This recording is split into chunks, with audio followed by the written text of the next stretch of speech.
are live. Yo, what up, guys? Will Witt here with PragerU. We got a bunch of stories we're going to talk to you about today, some of which are going to make you really happy, some of which you're not going to be so happy. But overall, I'll tell you, I don't like it. Now, we do have another person joining us here. Who do we have?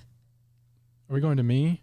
Whoever we're going to. Well, it's also Will Witt here. Sorry, I was too busy watching an episode of Survivor, which is the best show ever. TV peaked in 2005 with Survivor, and oh my gosh, what's this other show that I wrote down that he likes? He really likes Mad Men. Lost is it. Anyway, here's the final Will Witt. Hello. What's up, guys? This is Will Witt. I probably look a little different. It's been hard to get gains since I've been doing this Chipotle ban, so I'm looking a little weak. He's still hitting the gym every day, you know, still trying to get the protein gains in, guys. So you may have noticed the real Will Witt is not here today. Will is traveling. He's in Nashville right now, and he's actually going to be on Candace. So you guys keep a lookout for that. But we needed him to be here in spirit, so we tried to embody Will Witt as much as we could. We've all got our little Hawaiian style shirts, got a little necklace here that says W on it for Will. I've got my hat on, although it doesn't fit on my hair. And we've got the Will Witt glasses. And you know what? I kind of think it's a look, guys. You tell me down in the comments if you disagree, but I think this is kind of a look. You're going to see everyone on this podcast on Monday wearing these glasses, just not the rest of the outfit, because I think everyone's vibing with them a little too much. I'm like, why are the glasses kind of cool? Is Will actually kind of stylish? This is a new revelation. If we've learned nothing else, Will kind of has good taste in glasses. If Will were here, he would be like, yes, I'm very stylish. Yes. You guys need to get on my level. He wouldn't even think the compliment. He would just accept it and give himself more compliments. Right. Will does not retort back to compliments. He just accepts them and verifies them. Anyways, our first story of today is super cool because it's featuring one of our Prager Force members. This is a video that has been going viral recently of, again, one of our Prager Force members. Her name is Justine Murray, and she was up for Miss New Jersey. Now, if you guys are familiar with pageants, you always know there's a little speech section where the contestants come up and they get asked questions. And Justine got to talk about something that's really, really important to her and important to our cause here at PragerU and important to our cause as conservatives, and that is censorship and free speech. So I want to show you this amazing clip of her just going ham in this speech. Here we go. Hi, Justine. Hello. What is the most important issue your generation is facing today, and why? Our generation is experiencing an epidemic of censorship and entitlement.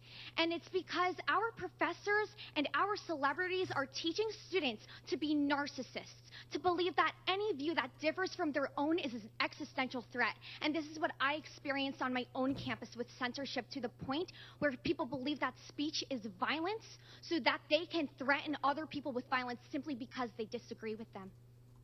Woo! Can we just pause it for a second just to give her a little round of applause? That was amazing. I feel like a proud mom. So Prager Force is our student and young professionals program, and Justine is actually one of our Prager Force influencers. So Justine, I want to give you guys a little background on Justine before we dive into this video even more. So Justine just graduated from Syracuse University, and for the past 4 years, she has dealt with crazy issues on campus, getting harassed by students, by professors for her conservative beliefs. She tried to start a conservative club on campus. It got shut down by Syracuse. She was even her freshman year, this is a fun fact, her freshman year she was banned from part of the freshman dorms that she lived in because for Halloween she dressed like Melania Trump. Really? So she has dealt with a crazy amount, and I'm so proud of her. She is using her pageant platform to really speak on censorship. You know, different pageant queens, they usually use their platform for different causes that they're really passionate about or different nonprofits that they're passionate about. And I'm just so proud to see her doing this. I know. It's so cool. It's such a big move, especially if you guys are unfamiliar with pageantry and things like that. Stepping into that world, it's a whole separate culture, and these girls work very, very hard to get where they are. To even be in the running for Miss New Jersey is just a crazy thing, and to then use that platform to give a speech of which you know people might not take too kindly to. And I think you can hear the claps are a little few and far between, because I think there's a lot of people that don't quite lean that way. I love the judges' reactions in this video too. Keep an eye out. Okay, let's keep going. Very good. There it is. And now your social impact pitch. Free speech. It is listed first under the Bill of Rights for a reason. Without it, all other liberties crumble. But today, we're watching free speech get hammered to the ground by the very institutions that are supposed to promote diversity of thought. me ask you something. Ooh, Are grab you the a mic. student? Preach. Are you a teacher? Are you a professor? The mere words, "I'm offended," are now being used as an excuse to silence students, fire professors, and cancel people simply because they do not toe the popular line of thought. And that's what I experienced.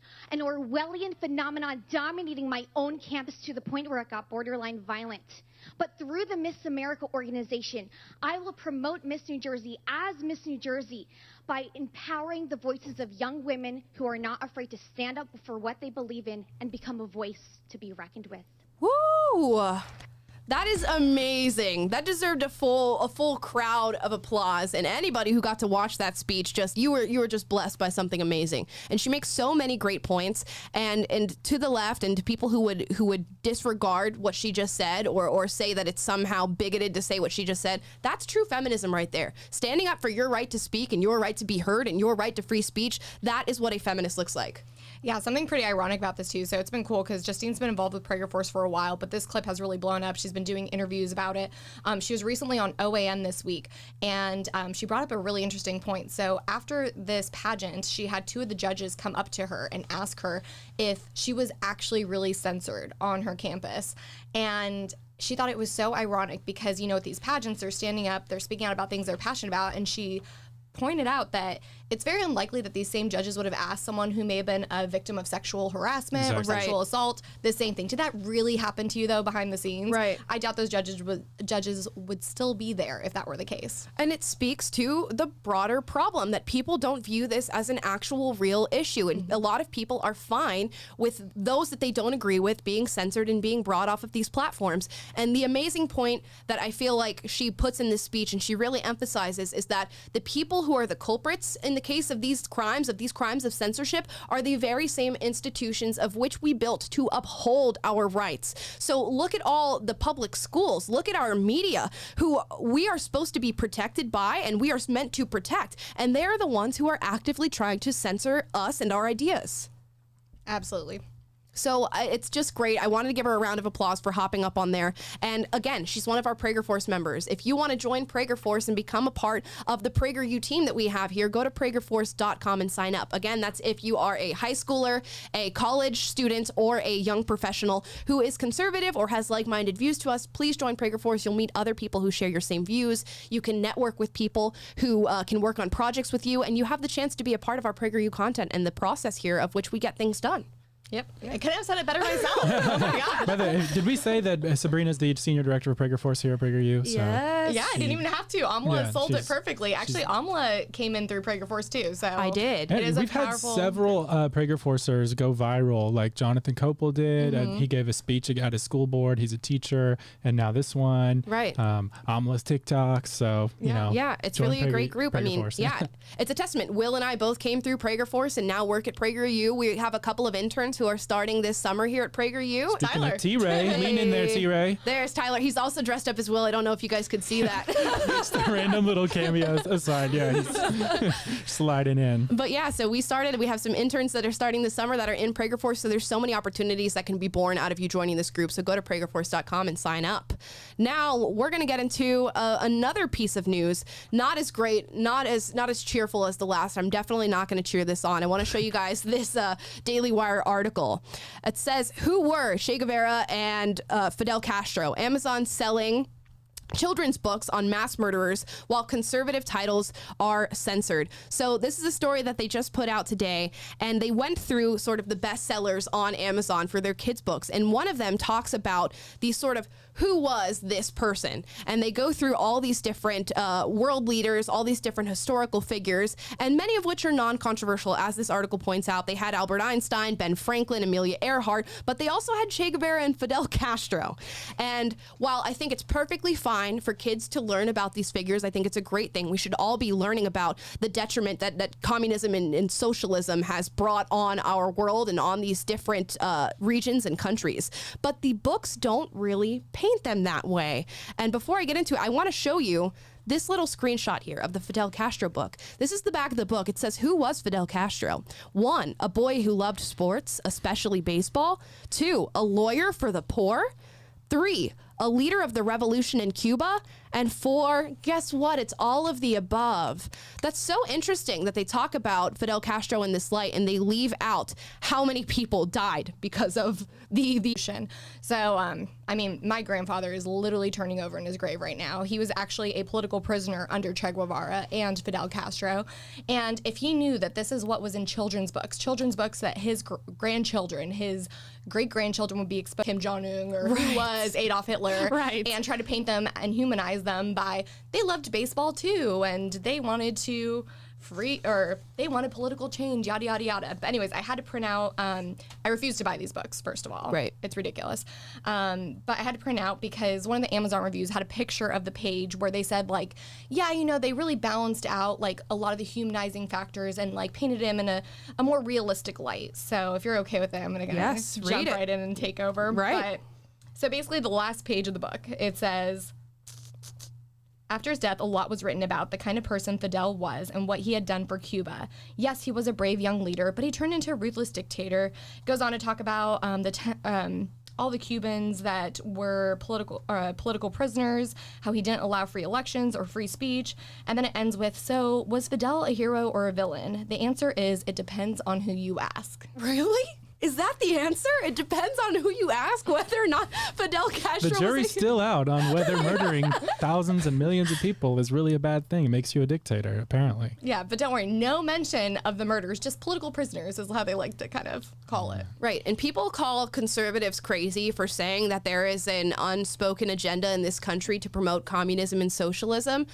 Is this not proof to you? And as we always say on this program, the forefront of the battlefield when it comes to the culture war is children. And these are children's books being sold on Amazon, while in the meantime, this very same company is censoring conservative authors from even being able to sell their books independently on their platform. For a little bit more context, the Che Guevara book says, find out how Che Guevara, a doctor turned war and a force for change in Cuba, is both personal and political, the description adds.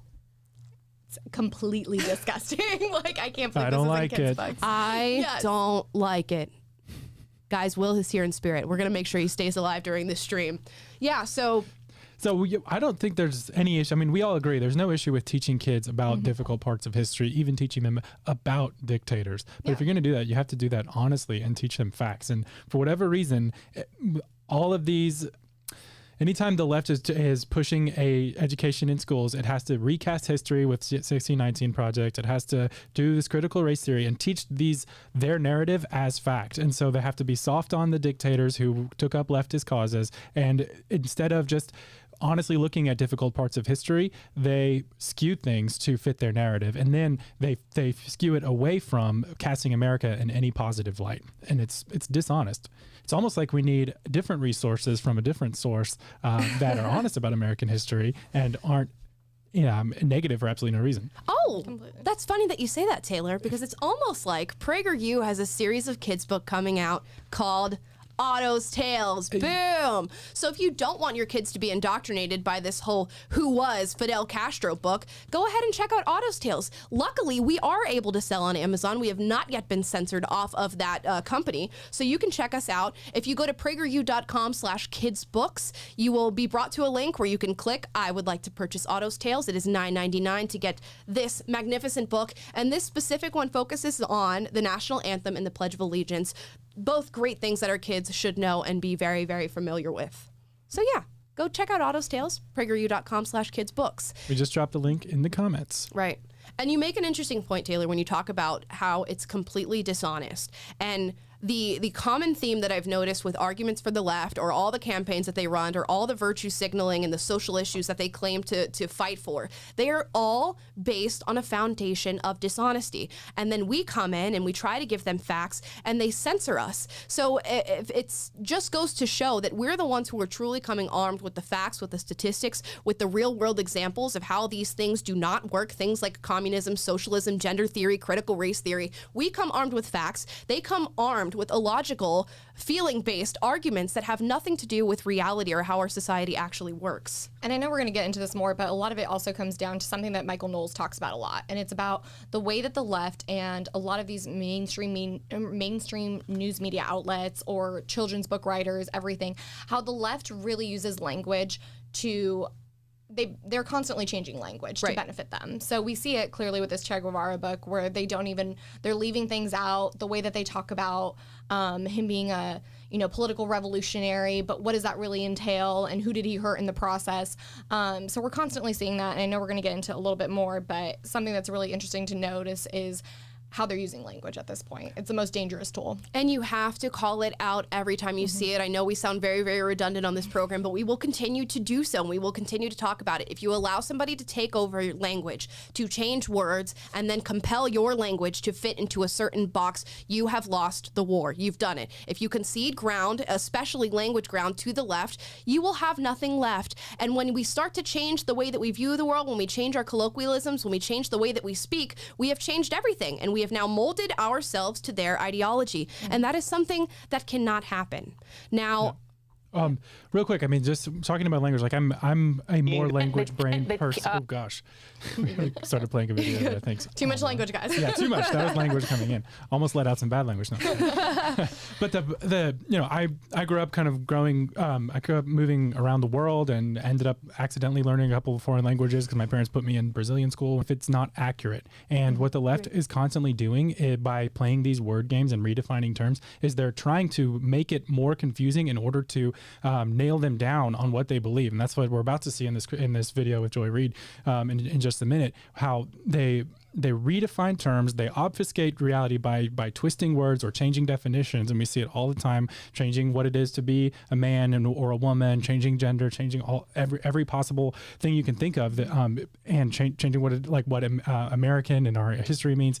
And if the language has to be accurate and convey meaning, and when you can misconstrue that, it destroys the purpose of language itself. Right. And it has to be so confusing for kids. I mean, exactly. Kids growing up in these days, like, they don't even know what pronouns to use for people, let alone the meaning behind simple words are changing every day based off the narrative that the left is pushing. And that's kind of scary, and we're seeing it in children's books. Again, children are the forefront of the battleground. If you can change children's language and you can meld it to whatever you want, you have changed the world, because they will grow up and that's what they will know and that's what they will use. So it sucks to know that children are the ones who are the most vulnerable in this fight, but it puts urgency on the things that we do. It puts passion into the things that we do, and I hope that it gives you guys passion, that when you see these things, you call them out, and you call them out loudly, because that's who you're fighting for. You're fighting for your children. They should get to experience America the way it was meant to be experienced, not under the guidelines of some leftist politician, establishment bureaucrat who wants to mold the world to his view. Now, somebody who's trying to fight this battle along with us is Christopher Rufo, and he was recently on the Joy Reid show. If any of you are familiar with Joy Reid, she is completely insufferable. I mean, absolutely horrible. And I'm going to show you about a 9-10 minute interview that he did with her. We'll pause in between to sort of give our rebuttals and try to back Christopher up, because she did not give him the time nor the airspace to even put in a full sentence. So if you're not familiar with Christopher Rufo, he's an expert on critical race theory. He's currently working at the Manhattan Institute and calling out these heinous ideologies that are popping up everywhere now in all of our institutions, especially public schools, with our children. So he got on Joy Reid. Joy Reid is not a fan of Christopher Rufo by any means, but she is a massive fan of critical race theory. So here is their little back and forth, shall we call it debate? I don't think we'll call it a debate once you finish watching this, but here we go. You say that Ibram Kendi, Dr. Ibram Kendi, who's a college professor, you call him the guru of critical race theory. So we reached out to him. I've interviewed him before, so we reached out to him because you say he's the guru of critical race theory. You name him a lot in a lot of your, both in your manifesto or your talking points memo, but also in your video. We reached out to him. We asked him if he's a critical race theorist. He said, I admire critical race theory, but I don't identify as a critical race theorist. I'm not a legal scholar, so I wasn't trained on critical race theory. I'm a historian. And Chris would know this if he actually read my work or understood that critical race theory is taught in law schools. I didn't attend law school, which is where critical race theory is taught. It's really the only place it's taught. NBC has looked into everywhere. So right out the gate, we're starting with falsehoods and lies. So Ibram Kendi has said many, many times that the foundation of the work that he does as an individual and as a historian is based around critical race theory. It finds its foundations in critical race theory. So while he may not identify as a critical race theorist, all of his work is founded on critical race theory and the ideas that are expressed in critical race theory. And to somehow think that critical race theory is only consigned to law schools is a complete and utter lie. We've shown how many times on this program parents going up to their school boards and bringing real world examples of the critical race theory that is being taught to their kids. Look at your children going into kindergarten and being separated by their race and their pronouns and being told that they are going to be put into affinity groups that represent their race and their ethnic background.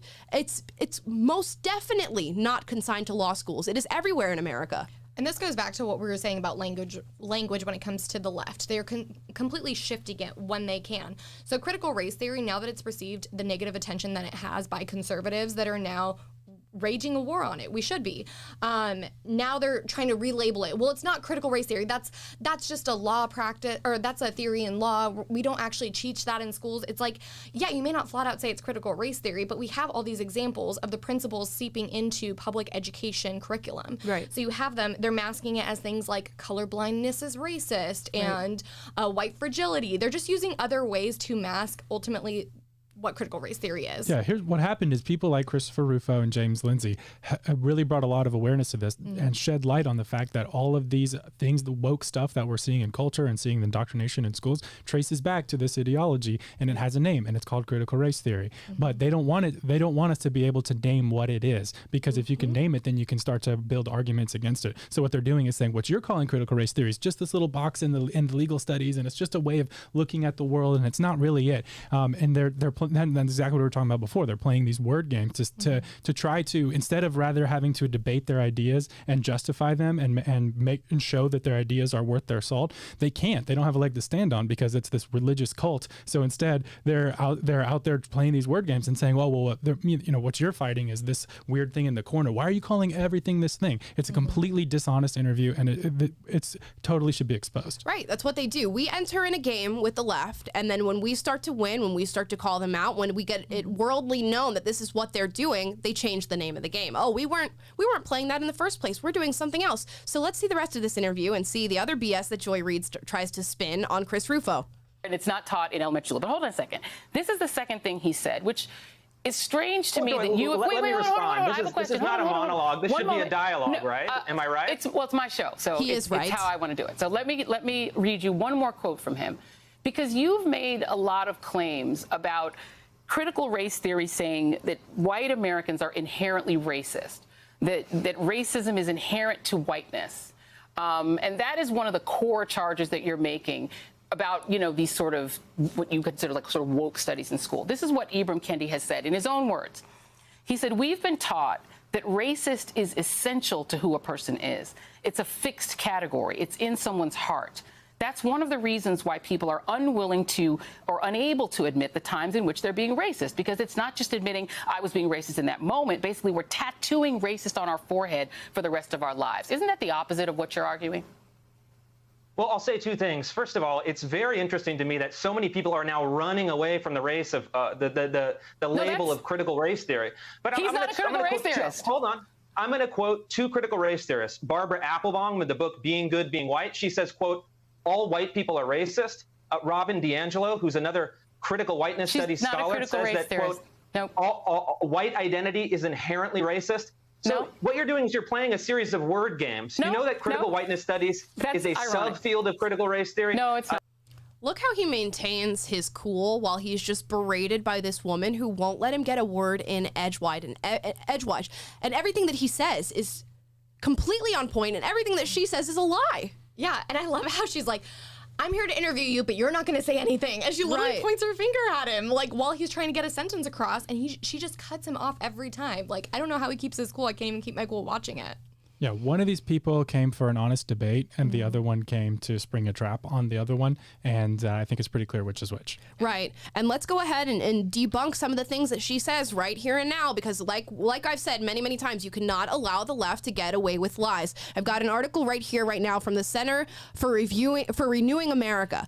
Let's look at his claim that Barbara Applebaum and Ibram Kendi and Robin DiAngelo all use critical race theory as a foundation in the books that they write and the ideology that they preach. Right here, popular books that use CRT principles and ideas. What are the names on this list right here on this article? Are you guys seeing them?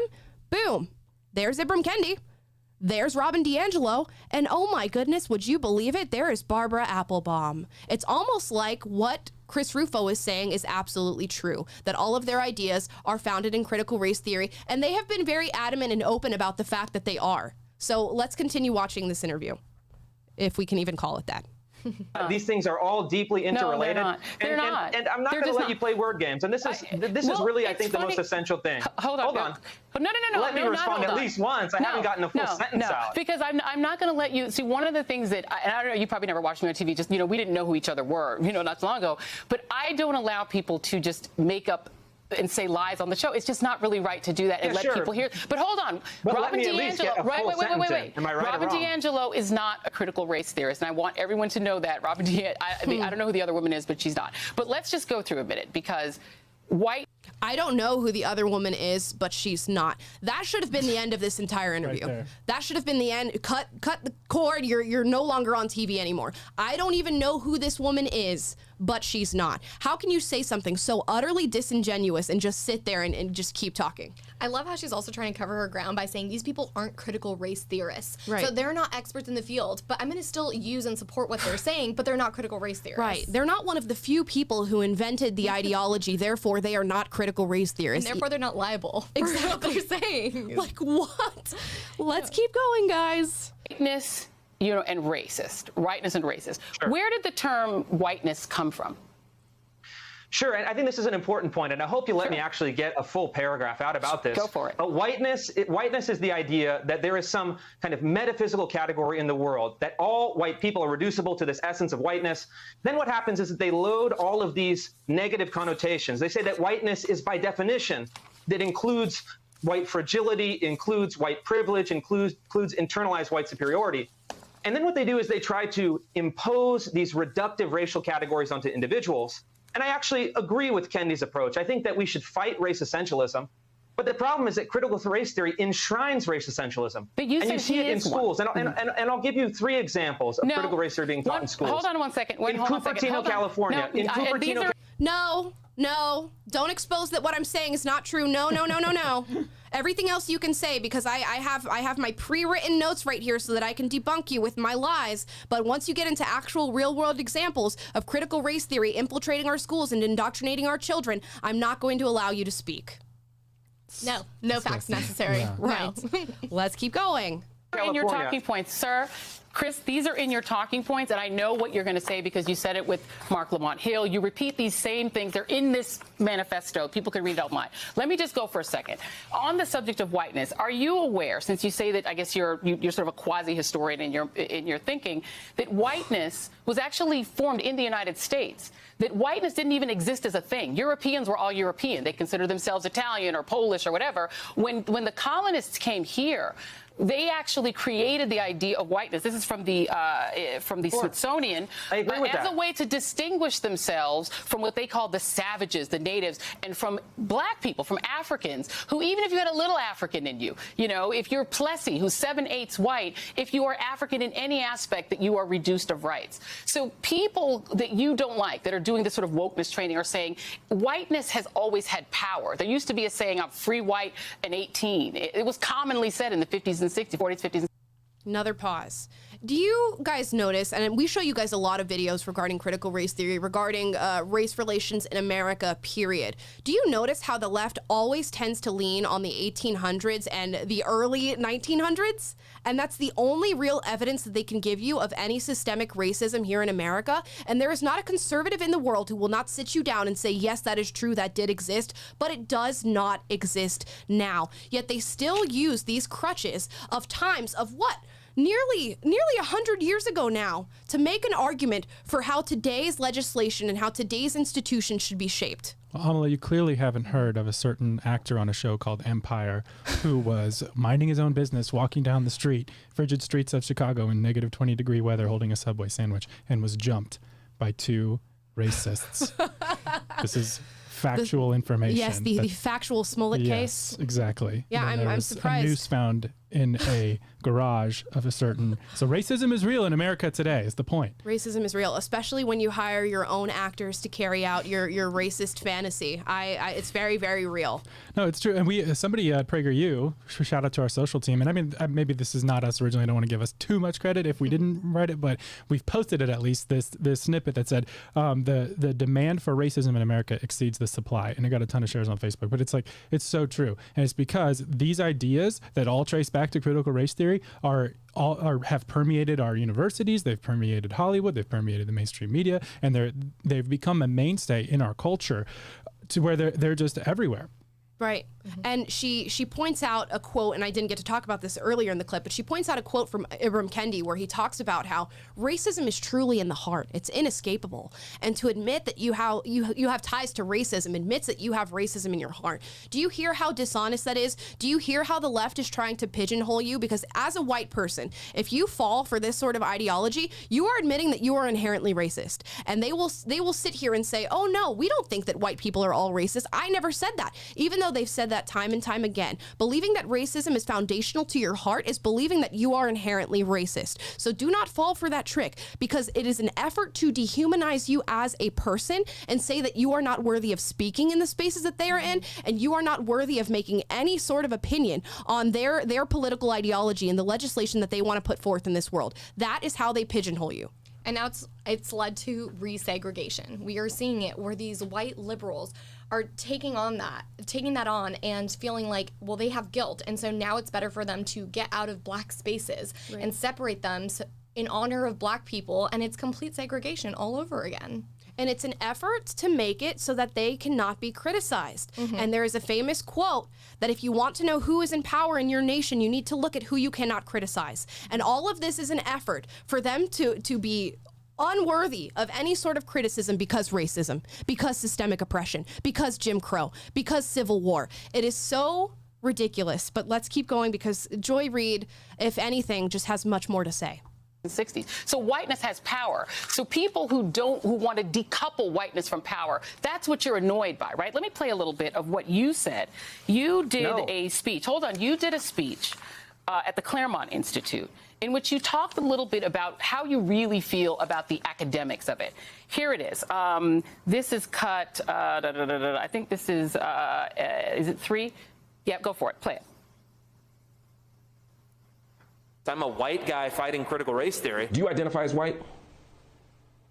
I mean, I'm an Italian American, so you tell me. Lumping people into white, black, Asian, as you suggested, is such a crude and broad categorization. There's these very kind of pathetic and very, angry graduate students that try to fight me on these highly technical Hegel interpretations, and it's like, I don't have time for this. I don't give a about this stuff. So you don't give an S about this stuff. It's so funny that she plays the clip of him literally epitomizing what she is doing to him right now. They are haggling him on a technicality, and her technicality is the term critical race theorist. Look at how many people he brings up who, of course, claim that critical race theory is a foundation in their work, but she goes, well, they don't identify as critical race theorists. Wow, it looks to me like you're haggling him on a technicality. And then she uses his whole I don't give a S when he's referring to those people to say that he doesn't give an S about the work of which he has dedicated his entire career to, his entire time, and he's now dedicating his time to that at the Manhattan Institute. She is trying to pigeonhole him, and she's trying so hard, and he does not let it work. Let's keep going. Really just having a campaign to take everything that annoys white Americans and white conservatives. No, that's not right. You want to make a campaign and stuff everything in there. You played my highlight reel. Give me a chance to respond. And you want to stuff wrong. It all into critical race theory, right? What I don't think is right is that forcing 8-year-olds in Cupertino, California to deconstruct their racial identities and then rank themselves according to power and privilege. point out lies when you hear them. That is critical race theory. Critical race theory is a Marxist ideology, not in class, but in race, and it identifies white people as the ones who are in power, and it identifies people of color as the ones who are not. So when your kid goes to school and they're separated into affinity groups and they're labeling each other based on their ethnic identity, that is absolutely critical race theory. He even gives her an exact example in Cupertino, California, but don't worry, she's not going to acknowledge it. She's just those words. Right. It's a distraction because we are honing in on the fact that your ideas suck and they don't work in the real world and they cause pain and suffering and they mess up little kids' minds and they ruin lives and they make that's why the suicide rate is high in the trans community because they're racist and it's racist. It doesn't work. And unlike Enlightenment liberalism and Judeo-Christian values, which is what we're trying to defend and espouse. And no, I just wanted to read real quick. This is James Lindsay points out this chapter all the time. It's an intro to the book Critical Race Theory, an introduction by Richard Delgado, one of the founders of critical race theory. And he himself says, unlike traditional approaches to civil rights, which favor incrementalism and step-by-step progress like MLK, critical race theory calls into question the very foundations of the liberal order, including equality theory, legal reasoning, Enlightenment rationalism, and the neutral principles of constitutional law. So the founders of critical race theory themselves say that we don't think the law should be neutral. We think it should prefer black people who are oppressed over white people. We don't think that Enlightenment rationalism is a good thing. That's why where you hear this like objectivity is white supremacy and math is racist and all this stuff.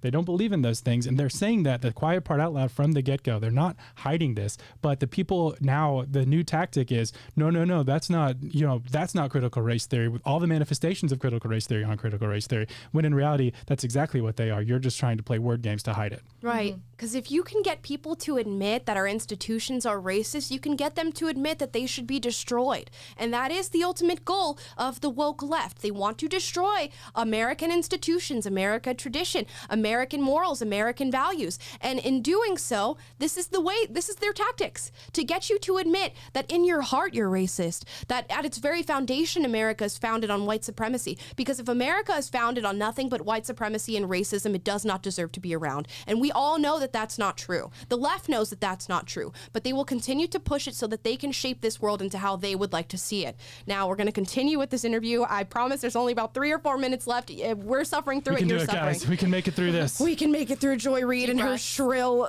annoying arguing.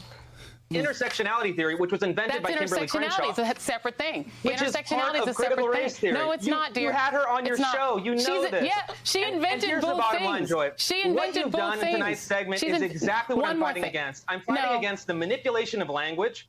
I'm fighting against language You're fighting against wokeness, and you don't like corporate wokeness, all of these euphemistic terms with subversive content. Because otherwise, you just say whatever you want, and then you back away from it, and you dance around it.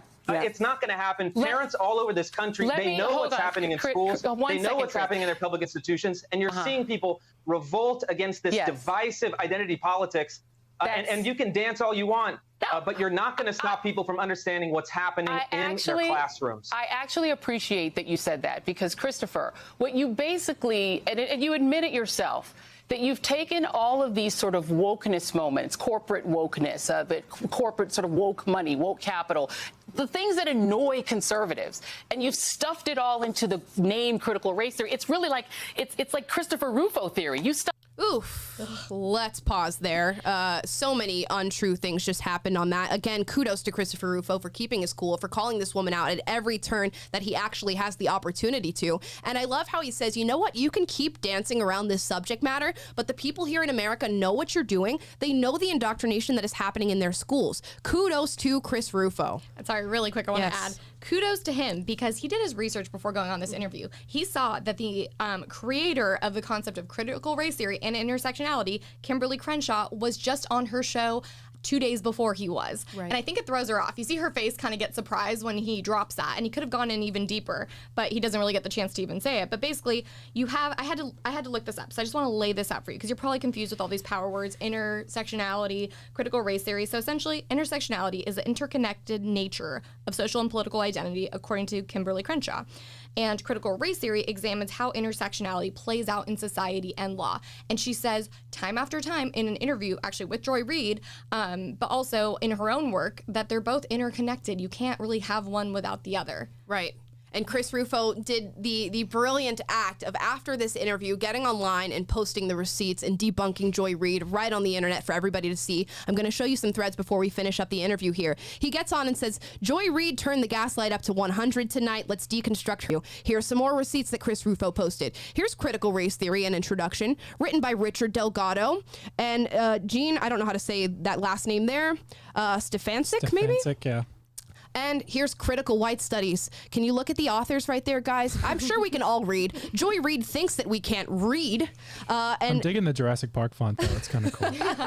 Right. Joy illiterate. Forgot Joy Reid. That book right there, the Richard Delgado one, is the one I just quoted from, by the way.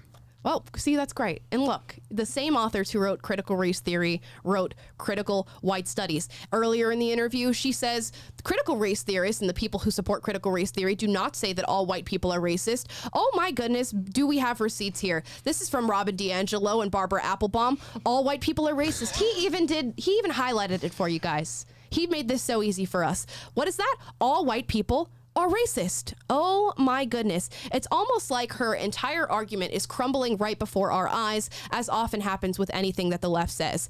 Reid also claims that ethnic studies have nothing to do with critical race theory. Let's look at that.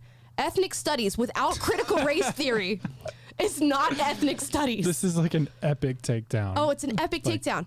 Look at this. UC Santa Cruz, critical race theory and ethnic studies. Critical race theory and ethnic studies, Gonzaga University. Critical Race Theory and Ethnic Studies, the University of Denver. It's because they're thinking about how to rebrand it now. I know. It has a negative connotation, so they're going to call it something else within the next month or two. Just right. Wait. It's like, it's so, again, dumbfounding to me that somebody can sit on public television, lie in front of people's faces, and expect them not to call it out and to not do their research. And the tough part of me reckoning with this is that a lot of people are going to listen to what this woman says, and they're not going to do their research. Mm-hmm. They're going to look at Chris Rufo and they go, oh, well, that's a white, cisgender, heterosexual man. I don't want to listen to anything that he has to say.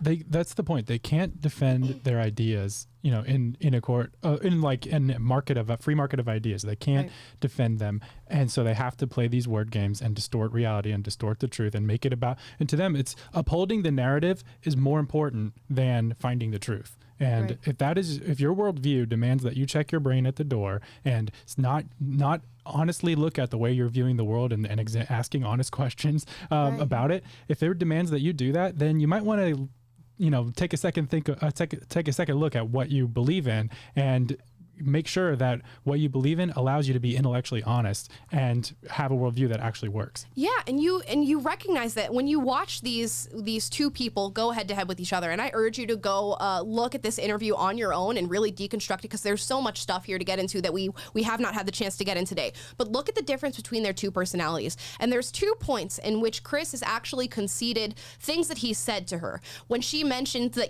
whiteness was created by the Europeans who came over and colonized America, she goes, I do agree with him on that point, but he's not doing it in the right way, and CRT is actually fighting and doing the exact thing that he claims to be fighting against. So you can tell when somebody is well-tempered and is really coming to truly debate, when they can concede points and say things when they are actually true, even if it goes against his support of a person.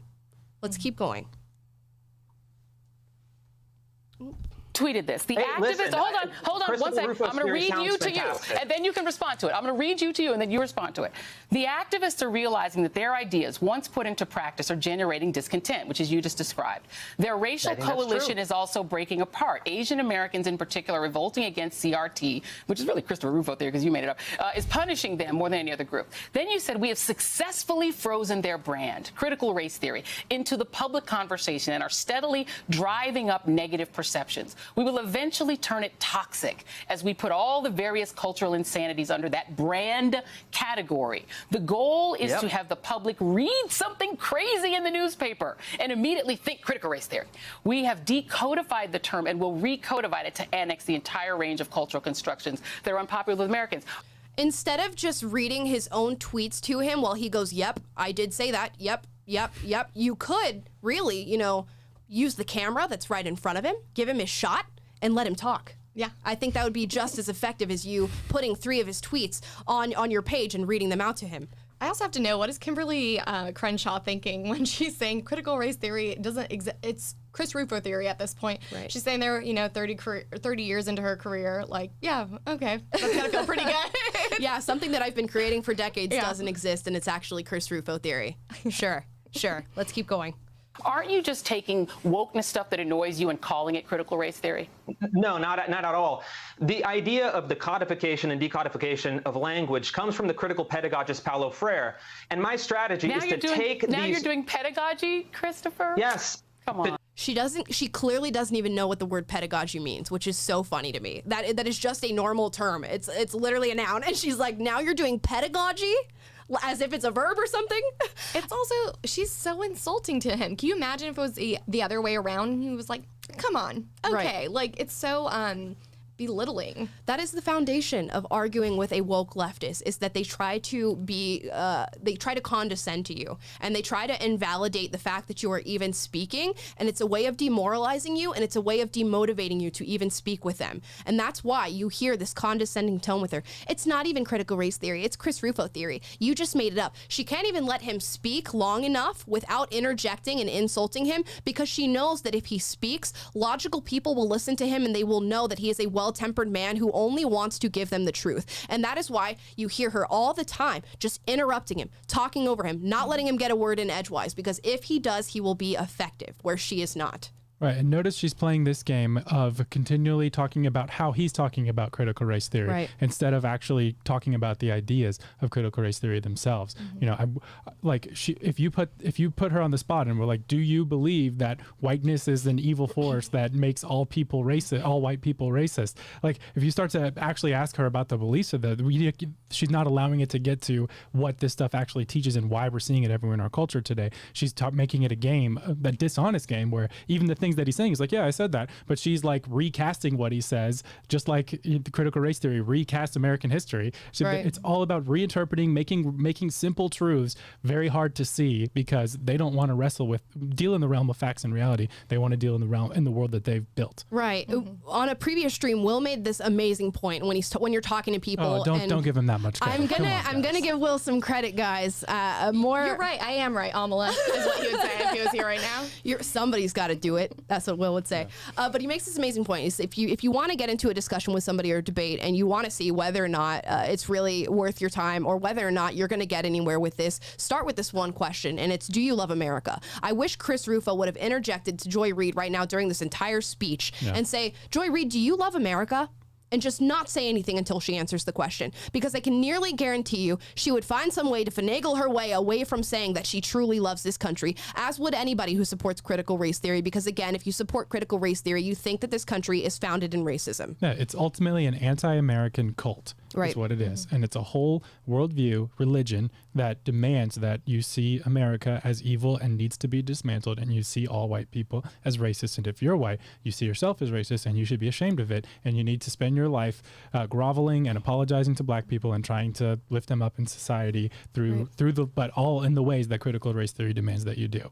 And, we want to help Chris Rufo in debunking this woman right here. She calls him out and she says, you know what? You're just using critical race theory as an umbrella term to throw anything that you conservatives don't like underneath it, so that we can shout that we hate critical race theory. I want to show you a little clip here, an article here from the AmericanBar.org. This is an organization from law school, which she claims critical race theory is only present in law school. Let me show you what it says here. Now, critical race theory is, for the most part, an all-encompassing term for most of the social issues that we're experiencing right now in America. And this is a definition of what critical race theory is, and this is based off of Kimberly Crenshaw, the creator of critical race theory, in her own words. Let me show you here.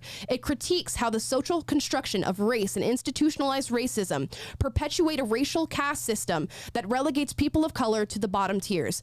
Now, does the word caste system strike a bell with you? Maybe a Marxist bell with you? She claims that critical race theory is not Marxist. Marxists, they divided people by class. That was the hierarchy. It was through socioeconomic status. Now, critical race theory is doing a racial caste system where white people are in the hierarchy and black people and people of color are below them.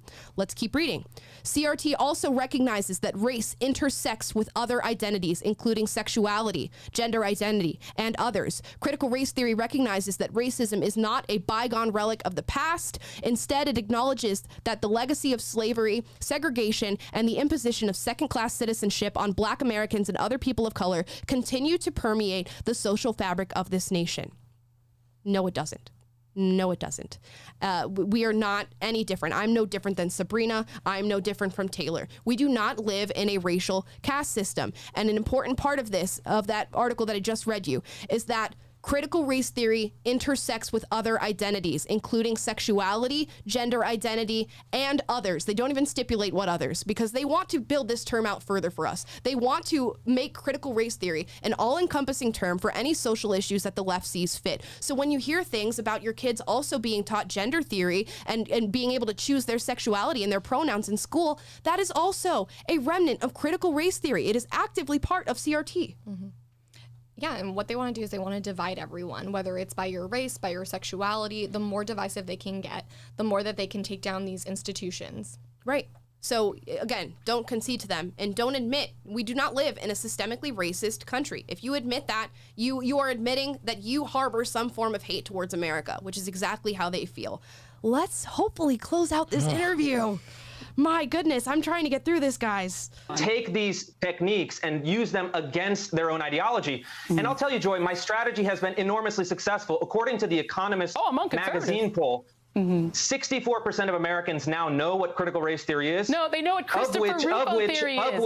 Of which 58% of them you made up your own thing, bro. You made, my friend, you made up your own thing. You admitted you were going to do it. And I'm going to give you credit for one thing. You did create your own thing. Not a lot of guys in their 30s have created their own thing, labeled it something that already existed as a name, slapped that brand name on it, and turned it into a successful political strategy. You've done that. It's creating a lot of hell at school board meetings, but you did accomplish that. So, Christopher Rufo, thank you, man. Thank you for being here. Well, really Joy, I appreciate it, and I'll give you the position as the most prestigious Christopher Rufo theory scholar in the world. I hope next time you give me at least a chance to complete 2 sentences. I think it'll be a lot more fun. Well, not if you're going to do try talking again points. Next time. They were your talking we'll points. So people can read your talking points online because they're online as well. You can read all of them.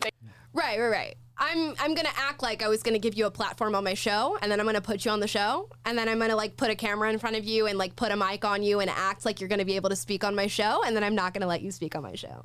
It's so cringy. I can't handle it. Because people can look on the internet and they can just read what you have to say. But if you say it with a smile, then it's all fine. Exactly. Yeah, not belittling at all. Yeah, it doesn't matter. Christopher Rufo theory. Thank you for coming on my show.